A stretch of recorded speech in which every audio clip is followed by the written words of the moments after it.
warahmatullahi wabarakatuh. Ni hao. Ini dia, behind the scene Ku Kejar Cinta ke Negeri Cina. Stop! Yang diangkat dari novel karya Ninit Yunita menceritakan tentang kisah cinta dibalut dengan religi. Simak behind the scenes-nya yang satu ini. Ini kita baru sampai di tembok Cina. Star Vision mempersembahkan sebuah film religi yang romantis. Dalam kehidupan yang nyata, ternyata bukan hanya ilmu yang harus dikejar sampai negeri Cina, tetapi cinta pun harus dikejar sampai negeri Cina. Membuat film religi salah satu agenda dalam hidup saya. Buat saya, bikin film religi tentang agama saya itu suatu hal yang saya impikan. Karya ini dipersiapkan lebih dari setahun yang lalu. Fajar Bustami, sebagai seorang sutradara yang saya katakan militan, karena semangatnya yang sangat tinggi, dan saya pernah melihat bagaimana dia mendampingi Hanung pada saat Hanung mengerjakan Perempuan Berkelong Sorban.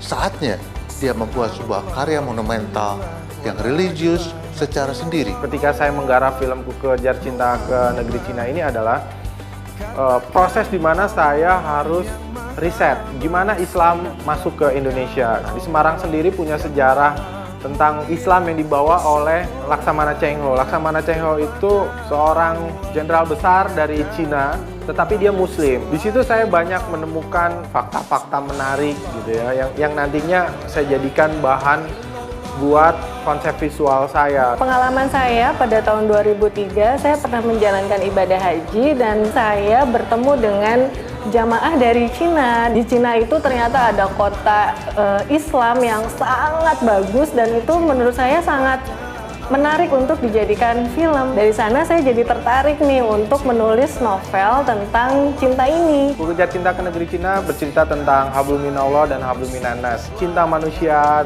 terhadap manusia, cinta manusia terhadap Tuhannya. Kadang cinta terhadap manusia itu bisa membawa kita menemukan cinta yang lebih tinggi lagi, cinta terhadap Tuhan kita. Ku Kejar Cinta ke Negeri Cina dalam kekentalannya menyampaikan religi, tetap disampaikan dengan cara yang ringan. Harapannya adalah sebagai sebuah tuntunan, tentunya ini bisa menjadi sebuah tontonan yang segar, yang membuat kita bisa menemukan hidayah yang ditemukan oleh karakter-karakter dalam film ini. Udah nggak usah gengsi, nggak apa-apa kok.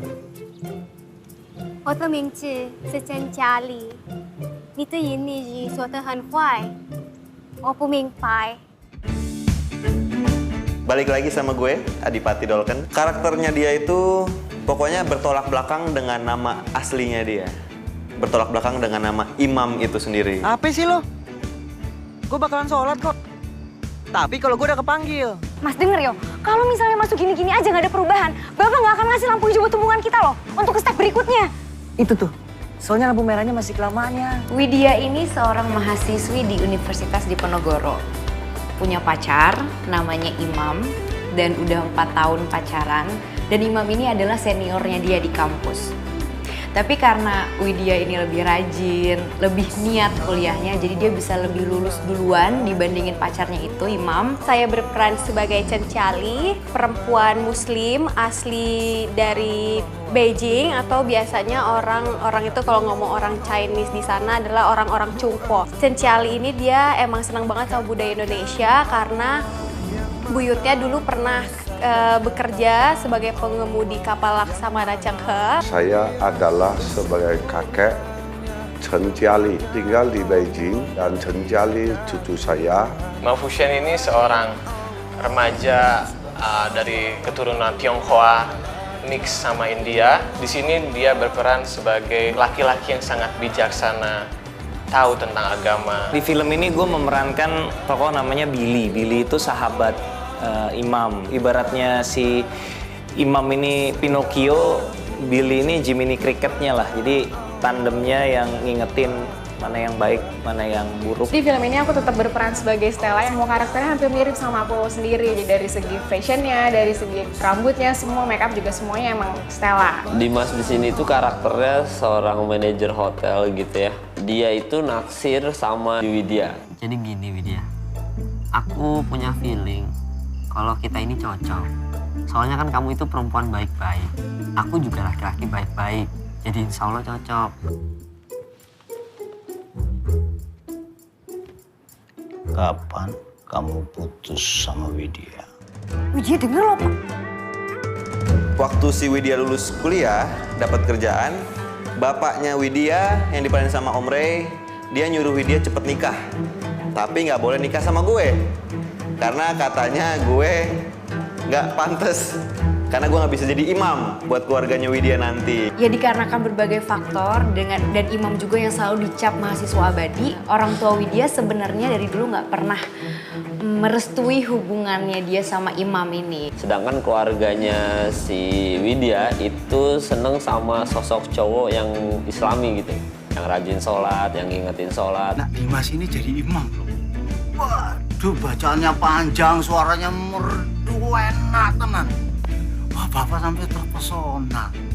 Mas Dimas ini karakternya tuh yang kayaknya soleh banget. Kalau nyamperin bilangnya, sudah sholat belum Widya? Misalnya, Mas Dimas, assalamualaikum, gitu. Permisi. Assalamualaikum.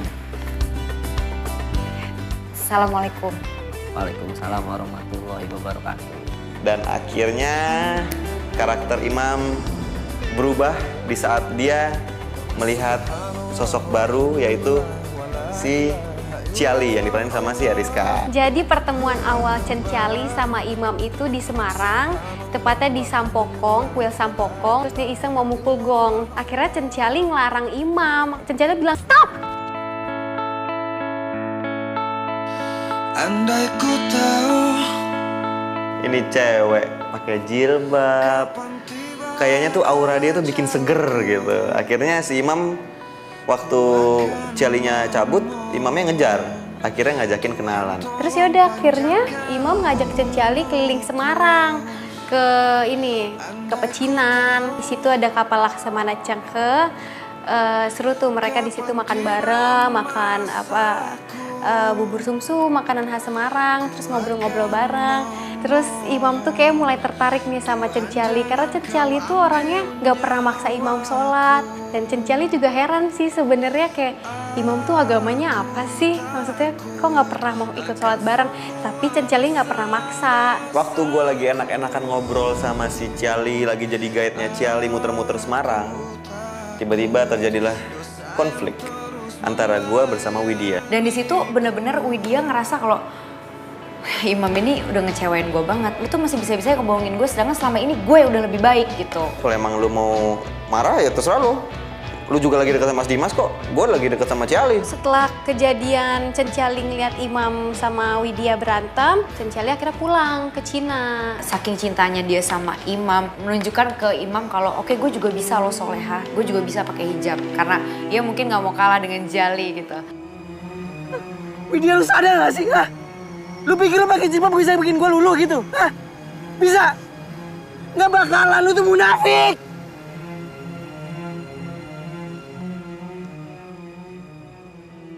Waktu gue nyampe ke Beijing buat nyamperin Ciali untuk melamar Ciali, gue melamarnya dengan cara membawa Al-Quran karena ada kata-kata sebelum dari Ciali yang saya mau dilamar dengan maharnya Al-Quran gitu. Pas nyampe sana, ternyata dia sudah dilamar duluan sama Mafusyen.